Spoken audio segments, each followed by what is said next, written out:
Welcome to the OK Let's Learn podcast. This is two podcasts in one where we dive into tons of great stories and books, and another where we just dive into tons of different random topics. My name is Kevin O'Keefe. So today, let's learn all about oil. Yes, this black, sticky substance that comes out of the ground. And this is where the story begins, because thousands, tens of thousands of years ago, humans saw this strange black liquid bubbling out from the ground. And it smelled funny. Yes, like I said, it was sticky. It was almost like tar. So they did see this. They did experiment, but they didn't call it oil. They called it things like pitch or bitumen. Yeah, that's right. That was the name for it that they gave it. And guess what? They used it. Ancient people used this black glue to seal boats so they wouldn't leak. They would glue bricks together in buildings, and they would waterproof their baskets. But here's the key point. They weren't burning it yet, because ultimately this is where they first started using it. They burned it for everyday light. Why didn't this first happen? Because the raw oil that they saw that came out of the ground, it was messy. It smoked. It smelled, like I said, and it didn't burn cleanly. If you tried to light it, your house would fill with this thick black smoke.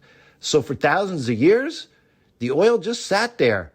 It was used, but it wasn't used like it is today. They just didn't know what to do with it.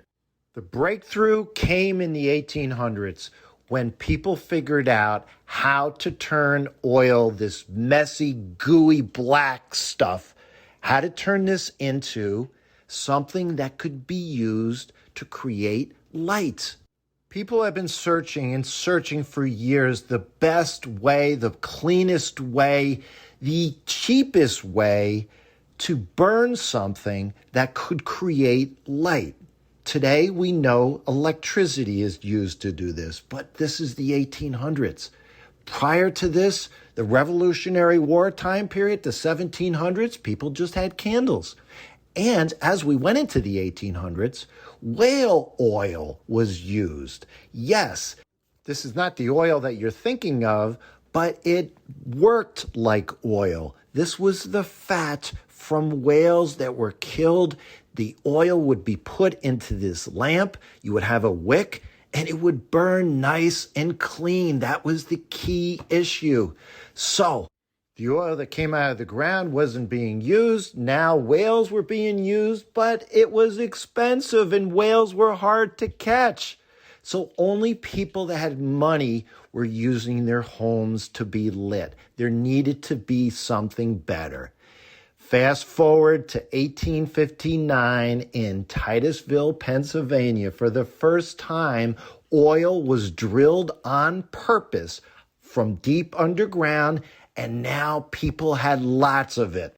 But there was still the same problem. When you burned it, it was still dirty and smoky. But scientists and people started experimenting and experimenting more. And then came the big breakthrough. They discovered that if you heated the oil and separated it, one part of the separation, which was called kerosene, burned beautifully clean and bright, and this changed everything. Now oil could light homes better and cheaper than whale oil. And for the first time, oil wasn't just a strange liquid. It actually was something that could be used. But here is where everything started getting interesting. Oil isn't useful until it's refined. Refining means heating the oil and separating it into different parts. What ended up happening was oil would be put into this giant metal tower. It would be heated from the bottom and it would move up the tower. as it was heated, different parts of the oil would rise to different levels because different parts of the oil would boil at different temperatures. This, as scientists tried, figured out, failed, experimented, and as the word ended up sticking, refined. They refined the process. This process became known as what they called fractional distillation. And this is where everything happens. So at first, all they cared about was kerosene. Kerosene was a biggie. This was oil. Oil ultimately was turned into kerosene. But when they did this refining, they showed what ended up happening was they had this other lighter, more flammable liquid that came out of oil, and this was gasoline. But at first, it was useless. They didn't know what to do with it. Sometimes they actually just threw it away. Why?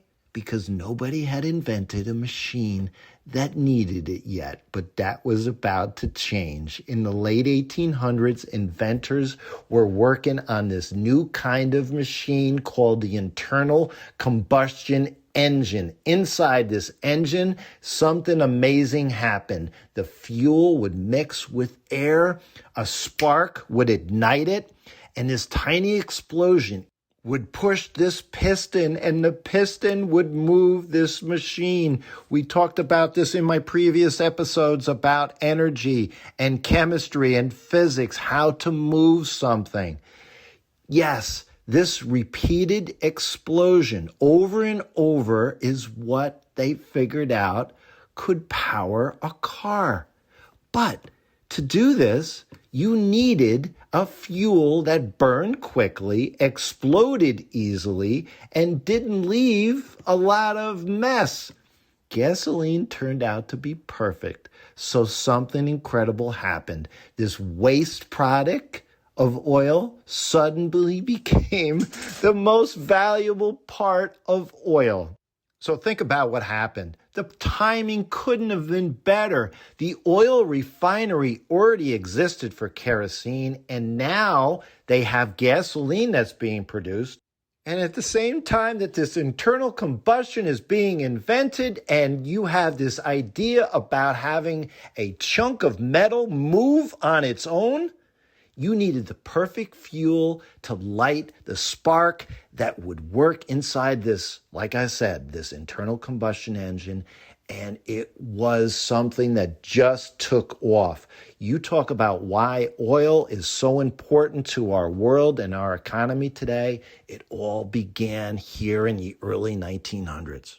The Industrial Revolution had already started, but now it was taken to the stratosphere because you had two businessmen, Henry Ford, who was developing this car that could be produced on a huge scale, and you had someone by the name of John D. Rockefeller that saw a huge opportunity. He didn't focus on drilling oil. He focused on the refining of the oil, and he did it better than anybody else. He built these huge refining operations, and he processed the oil into all its useful parts. Obviously kerosene at first, but later gasoline. And here is where everything came together, because Henry Ford was building these cars that everyone could use. Rockefeller was making the oil useful and widely available in the internal combustion engine, and Ford was the one that was building the cars. The Ford Motor Company is still around today, and Rockefeller's original company, Standard Oil, was broken up, and we know it best today as Chevron and Exxon. But oil wasn't just used at this point for gasoline. As the years went on and right up until today, oil is used in so many other important ways. We mentioned gasoline. That's obviously for the regular cars that we use every day. Then there's diesel fuel. This fuel is heavier, it's stronger, and for that reason, trucks, buses, trains, more powerful vehicles that need a stronger fuel use this. This is extracted from oil. Then, of course, you've got jet fuel. obviously used for airplanes. Heating oil. If your home is not heated by natural gas or electricity, you have an oil tank in the ground and it's heated through oil. Then, of course, for my younger members of the audience, you have motor oil. When mom and dad said they have to go and get the oil changed in their car, that's all about all those metal parts in the engine not rubbing up against each other. And it's the same purpose if you've ever seen WD-40. That's lubricating oil that comes in a can that you spray. Why? Again, other metal parts, whether it's a screw, whether it's your bike chain, or whether it's your hinges on a door that's squeaking. You want metal on metal not to make noise in your house? What do? You use oil. And finally, two other big important uses of oil that we take for granted, we don't always think about.